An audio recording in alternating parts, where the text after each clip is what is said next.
Hello, beautiful, and welcome to the Finding Fertility podcast.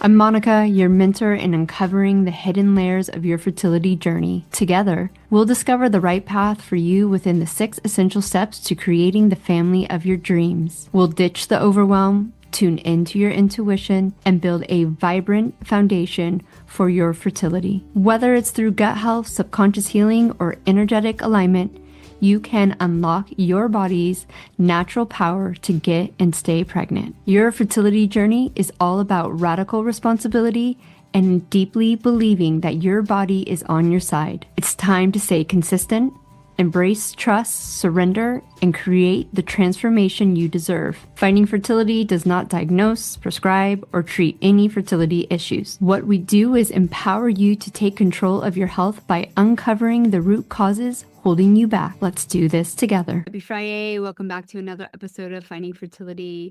I am so honored you are here with me, becoming the conscious mama you were born to be. This is week 2. Remember, we're going to keep these short and sweet. I'm here to really help you shift reality. I know this one all too well. When control feels like safety. So this week's invitation is to notice one moment where control feels soothing or necessary. Not dramatic control, the quiet control in your subconscious that keeps you feeling responsible, protective, helpful. And I want you to notice it in your body. For most women, control doesn't feel aggressive. It feels responsible. It feels mature. It feels like the thing that keeps everything from falling apart.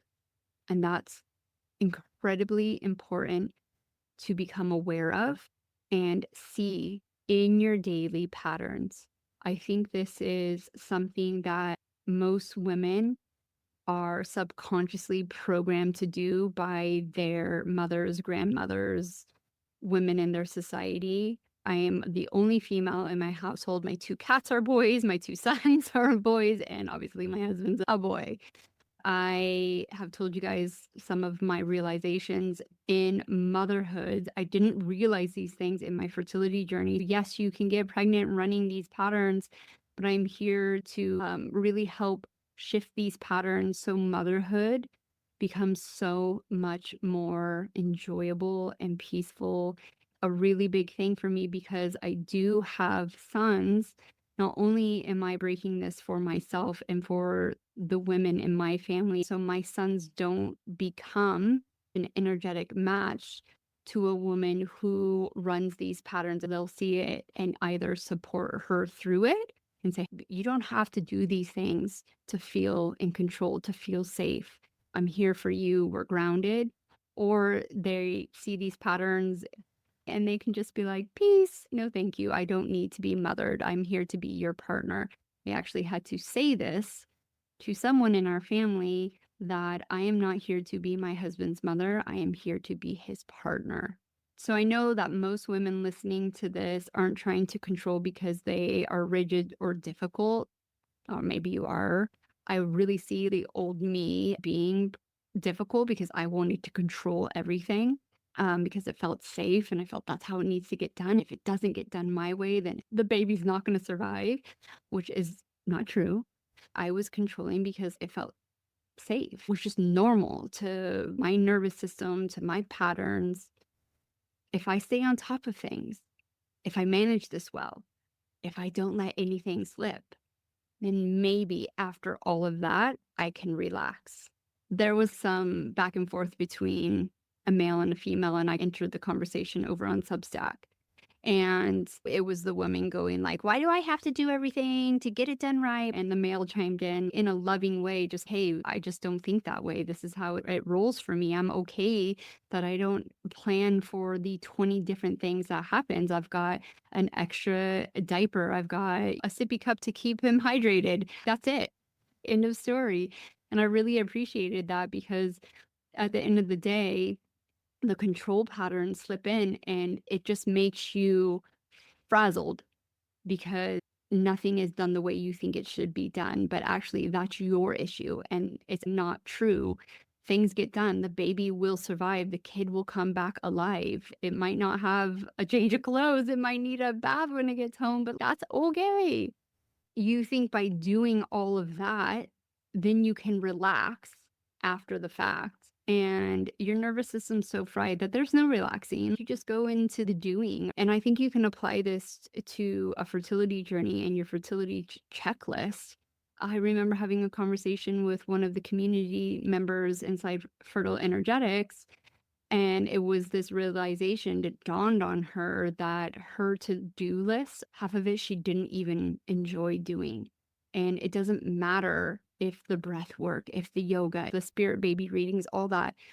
If you're in a pattern of control, then those things aren't going to be nearly as supportive as you think they are. So it's really important to become aware of this, and noticing these patterns matter. So this week isn't about stopping the control or taking the action to do differently. It's about recognizing the moment that control steps in and you ask, is this actually making me feel safer? Or is it keeping my body in a low level state of tension? And that's where the frequency, the emotion, matters way more than the doing. When control is driven by fear, urgency, or self-surveillance, it does not create safety. It creates vigilance. And vigilance feels like being all the time, even when you're resting, even when you're sleeping, even when you're doing something good for you. So this week, I want you to notice one moment where you tighten around the outcome, where you feel yourself monitoring, managing, holding, and just feel it. Become aware of it, not to change it, not to analyze it, not to judge yourself. Just to notice what your body is doing underneath all that control. Does your breath shorten? Does your chest tighten? Does your jaw clench without you even realizing it? That is the information you're looking for. That is the quiet moment in the mundane. That can be your radical awakening to how you are the ultimate creator of your reality. Because control that comes from true safety feels spacious. It feels calm. It doesn't rush. And control that comes from fear always feels urgent, even when it looks productive, spiritual, healthy. You know what I'm saying.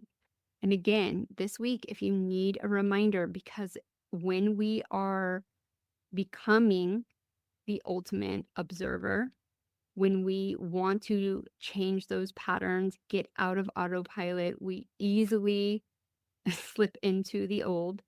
Give yourself a reminder on your phone, put it on a sticky note, wear a bracelet, do something that is going to bring yourself back to, hey, this is what I'm doing right now.